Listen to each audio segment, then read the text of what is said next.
আওয়ামী লীগের খন্দকার মোস্তাকরা শেখ মুজিবের মৃত্যুর পরে যেভাবে ক্ষমতা দখল করেছিল, বাংলাদেশের শেখ মুজিব সাহেব কর্তৃক প্রথম নিয়োগকৃত প্রধান বিচারপতি সায়েম সাহেব যেভাবে নিজে নিজেই প্রধান সামরিক আইন প্রশাসকে পরিণত হয়েছিলেন, শেখ মুজিব সাহেবকে কবরে রেখে যেভাবে তার সহকর্মীরা দেশে সামরিক শাসন জারি করেছিলেন, প্রধান বিচারপতিকে প্রধান সামরিক আইন প্রশাসক করেছিলেন এবং নিজেরা যেভাবে মন্ত্রিত্ব ভোগ করেছিলেন 16ই আগস্ট থেকে, এবং তার পরবর্তীকালের 3রা নভেম্বরের ধারাবাহিকতাতে যে নৈরাজ্য, সেই নৈরাজ্য থেকে যেভাবে শহীদ জিয়াউর রহমানকে সিপাহী জনতা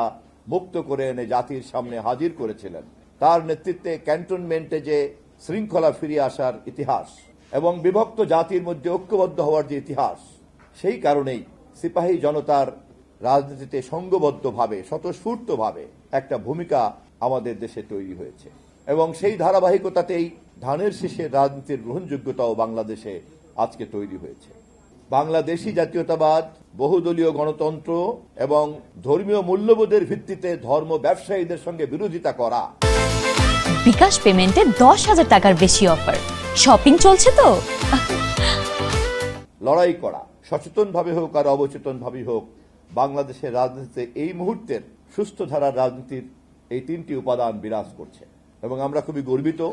আমাদের সরকার অত্যন্ত সচেতনভাবে এবং অত্যন্ত সতর্কতার সঙ্গেই আমরা বাংলাদেশি জাতীয়তাবাদকে মূর্তমান করার জন্য স্পষ্ট করে বলেছি, সবার আগে বাংলাদেশ। যাদের মোহ রয়ে গিয়েছে দিল্লির প্রতি, যাদের মোহ রয়ে গিয়েছে পিন্ডির প্রতি, আমরা সবার আগে বাংলাদেশের স্লোগান দিয়ে সেই মোহগ্রস্তদেরকে ঘুম ভাঙাতে চাই। আমরা বাংলাদেশের অবাধ নির্বাচনকে, যাকে বিতর্কিত করতে চেষ্টা করেছিল একটি মহল, যেই নির্বাচনকে প্রলম্বিত করতে চেষ্টা করেছিল একটি মহল, যেই নির্বাচনকে নানানভাবে প্রশ্নবিদ্ধ করতে চেয়েছিল সেই একটি মহল, তাদের হাত থেকে নির্বাচনের মতো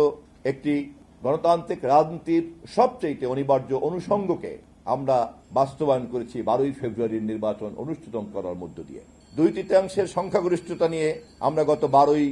মার্চ জাতীয় সংসদ, ত্রয়োদশ জাতীয় সংসদের যাত্রা শুরু করেছি। সর্বসম্মতিক্রমে স্পিকার নির্বাচিত হয়েছে, ডেপুটি স্পিকার নির্বাচিত হয়েছে এবং সংসদের স্বাভাবিক বিতর্কের যাত্রা বিন্দুও তৈরি হয়েছে গত 12ই মার্চ। 1991 দেশনেত্রী বেগম খালেদা জিয়ার নেতৃত্বে যেভাবে সংসদীয় রাজনীতি নতুন করে প্রাণ ফিরে পেয়েছিল, যা পরবর্তীতে স্বৈরাচারী এরশাদ ছিনতাই করে নিয়ে গিয়েছিল, যা পরবর্তীতে শেখ হাসিনার শাসন আমলে ভুলুণ্ঠিত হয়েছিল, তাদের আমির নির্বাচন, নিশিরাতের নির্বাচন এবং একতরফা নির্বাচনের মধ্য দিয়ে সেই সংসদীয় রাজনীতি আবার নতুন করে আমাদের সংসদ নেতা দেশনায়ক তারেক রহমানের নেতৃত্বে আমরা গত 12ই মার্চ আবার চর্চা করতে শুরু করেছি।